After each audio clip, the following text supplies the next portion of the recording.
Loh kita kan nggak masbuk, karena apa? Jenengan belum membaca Fatihah. Karena apa? Orang yang mendahulukan sunnah ketimbang wajib, tiba-tiba dia telat, maka ini tidak dihitung 1 rakaat. Kulo kok gak paham apa yang didahulukan sunnah tadi? Yang didahulukan sunnah nggih maca kabira. Maca kabira niku sunnah. Maca Fatihah wajib. Dadi lek jenengan lek gak masbuk maca kabira bagus, Fatihah sunnah. Tapi lek wis masbuk gak usah maca kabira, maca Al-Fatihah. Gak nuntut mek separo, tetep sah. Tapi lek jenengan maca kabira gurung maca Fatihah tetep dihitung napa? Tidak dihitung 1 rakaat. Itu nggih harus difahami. Baik. Selanjutnya adalah ruku'. Ruku' itu termasuk bagian daripada bagian daripada rukunnya sholat. Kemudian setelah ruku berdiri di atas, setelah ruku.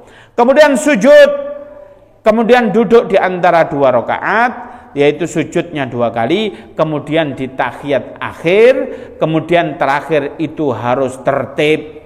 Lah pun berarti apa? Lu tahiyat yang pertama apakah tidak menjadi rukun? Tidak.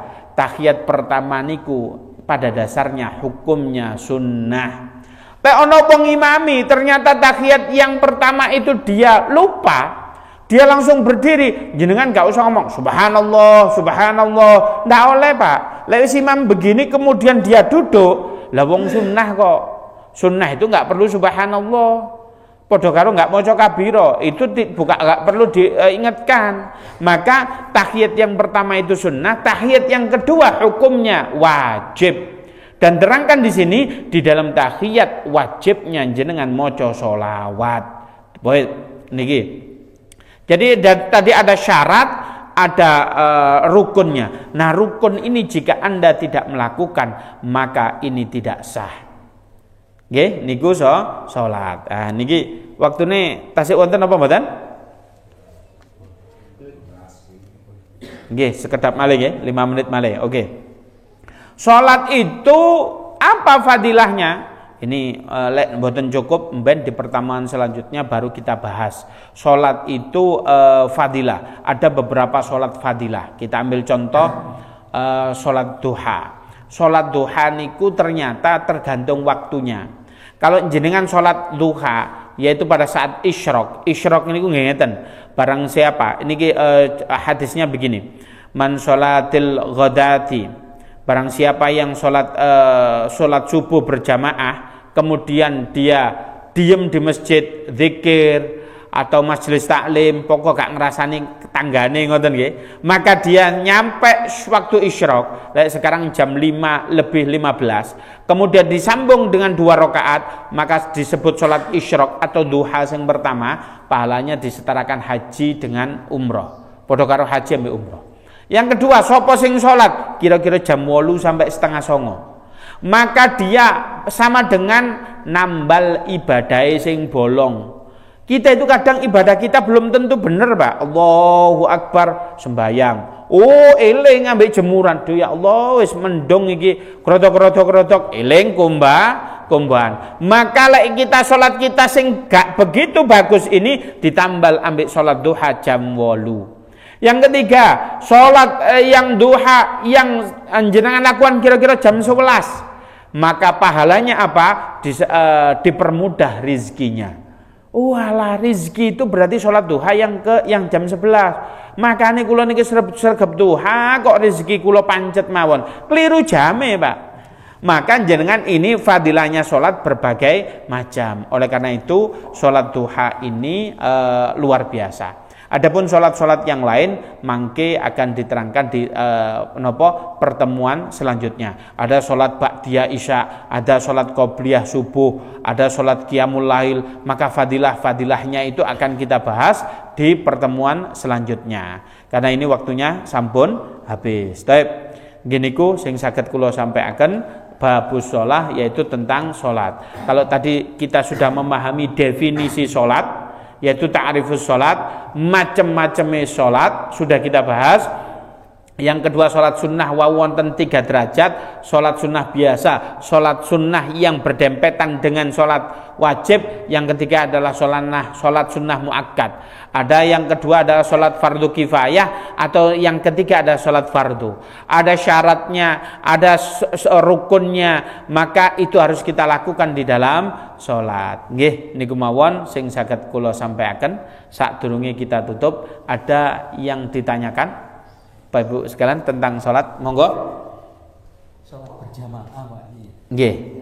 Pada waktu kita sholat berjamaah, itu kita akan sholat bersama-sama, ada imamnya. Nggih. Nah, di situ kita mulai dari awal. Kita misalkan pada waktu itu kan baca takbiratul ihram. Nggih. Nah, terus kemudian pada waktu imam membacakan Al-Fatihah, itu kita mengamini. Amin. Nah, terus kemudian kita lupa membaca Al-Fatihah, apakah sholat kita itu sah? Oke. Kita sudah mengamini dari imam itu tadi. Jadi bagaimana hukumnya? Kaifa hukmu taraku qiraatul Fatihah fi shalah? Bagaimana hukumnya kita meninggalkan Fatihah di dalam bacaan sholat kita? Yang pertama, apabila biqasdin, meninggalkan Fatihah itu secara sengaja, wis aku mau maca Fatihah, maka tidak sah.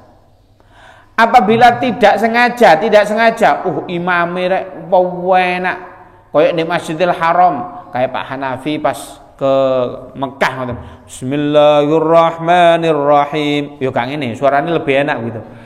Pak, Masya Allah kok enak. Pak Hanafi lali. Tiba-tiba loh kok wis rokok, maka ini tidak apa-apa. Karena apa? Tidak sengaja itu tadi. Kalau lupa juga tidak sengaja, tidak apa-apa. Tetapi kalau sengaja meninggalkan Fatihah, maka hukumnya apa? Hukumnya tidak sah. Ngoten. Nggih. Ada lagi yang ditanyakan? Niki yang pekan selanjutnya adalah tentang sholat jamaah, afdolnya bagaimana juga belum kita bahas. Jadi fadilah sholat belum kita bahas, fadilahnya sholat berjamaah juga belum kita bahas. Barusan masih tata cara sholat. Engkau terakhir bagaimana cara khusyuk kita di dalam sholat juga belum kita bahas. Ada lagi yang ditanyakan? Untuk menghilangkan najis itu dulu hari ternyata mudah untuk membersihkan najis. Misalnya najis kena anjing. Tapi bagaimana sulitnya menghilangkan kesombongan hati? Nah, kalau ada kotorannya najis, walaupun najis mughaladzah sing najise nopo berat begitu. Bagaimana? Contoh anjing. Oh, mudah sekali. Arah kiri itu dicekel, monggo kita nyekel ya, mbuh nyekel sengaja atau tidak, maka kita mensucikan dengan 6 air 1 lumpur, beres. Tapi bagaimana kita menghilangkan penyakit-penyakit di dalam hati, kotoran-kotoran di dalam hati? Maka kata ulama, alaika bil istighfar. Maka kita harus memperbanyak istighfar. Niki ngeten. Analogi sederhana, kita itu pada dasarnya antara kita masing-masing kita itu memiliki sungai, Pak. Duwe sungai. Sungai ten pundi? Ke Lauh Mahfud. Di Lauh Mahfud itu setiap kata Allah, ud'uni astajib lakum. Kalian minta aku pasti KKI. Jenengan dongo mesti dikai oleh Allah. Ini saya sudah doa mulai nomku sampai saiki kok gak dikabul-kabul no ambek Allah Subhanahu wa taala. Ingat, sungai kita akeh carangi. Tahu carang ya? Carang itu dahannya pring. Wis, dahannya bambu, itu nyantol. Loh maksudnya apa dahan itu? Setiap kita itu berbuat kesalahan, maka ada carangi 1. Maka kalau carang ini semakin banyak, hati kita semakin keruh. Setiap kita membuat salah, hati kita semakin keruh, Pak. Jadi orang kita bermaksiat kepada Allah, keruh. Kita menzalimi saudara kita, keruh. Kita berbuat dosa apapun, keruh dan keruh dan keruh. Maka carang-carang kita banyak. Banyak di antara orang tidak mau bersih-bersih carangi, sehingga apa? Dongone gak tahu mandi. Lho nggih, Pak. Kenapa dia mandi? Karena didoakan orang-orang lain. Tapi dia sendiri dongo gak pernah mandi, Pak. Kenapa? Karena carangnya gak pernah dibersihkan. Bagaimana cara membersihkan kita? Dengan cara alaika bil istighfar. Ayo Pak, Rasulullah saja dalam sehari, dalam sebuah riwayat, beliau beristighfar 70 kali, riwayat yang kedua 100 kali. Rasulullah itu nggak ada dosa. Istighfar Rasulullah itu ingin menunjukkan kepada Allah Subhanahu wa taala bahwasanya beliau cinta. Lale awake dhewe ora kok cinta, Pak. Awake dhewe cinta, tetapi awake dhewe betul-betul ahli dosa. Sebab manusia itu al-insanu mahallul khata wal nisyan. Manusia itu tempat lupa dan salah. Berarti bagaimana? Ya ayo banyak-banyak istighfar. Kadang kita itu, Pak, dosa yang kemarin belum kita istighfari, hari ini sudah memproduksi dosa yang baru. Lho nggih, Pak.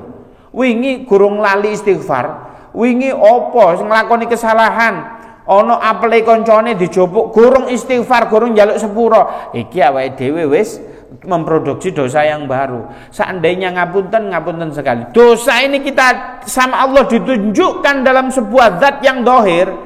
Ganok Pak sing gelem kancanan ambek awak-awakan ini ndak mau. Mas, dosa sampean kok 5 kontainer.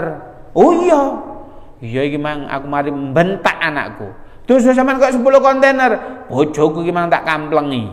Sampean kok 20 kontainer. Iya bapakku mang tak sentak. Dosa 20 kontainer. Loh Pak, hati-hati. Kita belum punya, masih banyak caranya, sehingga caranya apa? Siji, maka Anda harus banyak istighfar. Sebab ngapunten niki, nanti di hadapan Allah Subhanahu wa taala, siapa saja boleh sowan terhadap Allah Subhanahu wa taala. Lho niki lho Pak, sampean mirengaken. Kalau sowan ke kiai ono aturane, Pak. Kok gawe soal cekak, gawe kopiah, pantes-pantesan ngoten nggih ya. Itu ke kiai. Kira-kira sowan ke Allah Subhanahu wa taala nopo syaratnya, Pak? Syaratnya adalah illa man atallaha biqalbin salim. Orang yang boleh sowan kepada Allah Subhanahu wa taala harus memiliki hati yang bersih. Lho lek ono carang-carange gak oleh sowan, Pak. Makane jenengan gak kepingin tah nanti wis oleh mlebu surga tapi gak oleh kepethuk Allah. Sebab surga itu nikmat, tapi kenikmatan yang paling indah nanti adalah ru'yatullah, bisa melihat Allah Subhanahu wa taala. Tapi ada orang yang hatinya buruk, gak ditemoni ambek Allah Subhanahu wa taala. Tapi jenengan hati kita bersih. Makanya wis umur kita sudah di atas 40, ayo gelek-gelek istighfar agar supaya apa? Boleh nanti sowan kepada Allah Subhanahu wa taala. Salat kita enak, Pak. Gelek-gelek istighfar. Kalau Rasulullah ping 100, kita ping pira, Pak? Ping 3 ngawur. Mboten ping 3. Sampe nyuci baju, Pak, lek ngetel ya deterjennya lebih banyak. Lek kebersih ya sedikit saja. Saya tanya, jenengan ambek Rasulullah ngetelan di dosane?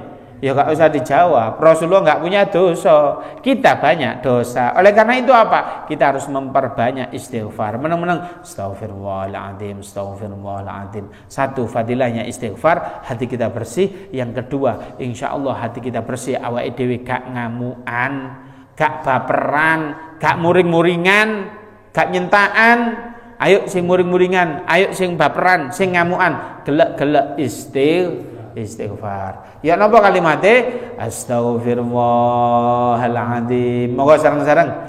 Astaghfirullahaladzim. Sepindah malih. Astaghfirullahaladzim. Sepindah malih. Astaghfirullahaladzim. Nggih, niki mawon sing saged kula sampaikan, mugi bisa ketemu malih insyaallah. Bab salat niki akan kita lanjutkan karena penting nanti akan bisa kita diskusikan lagi. Kula akhiri, assalamualaikum warahmatullahi wabarakatuh.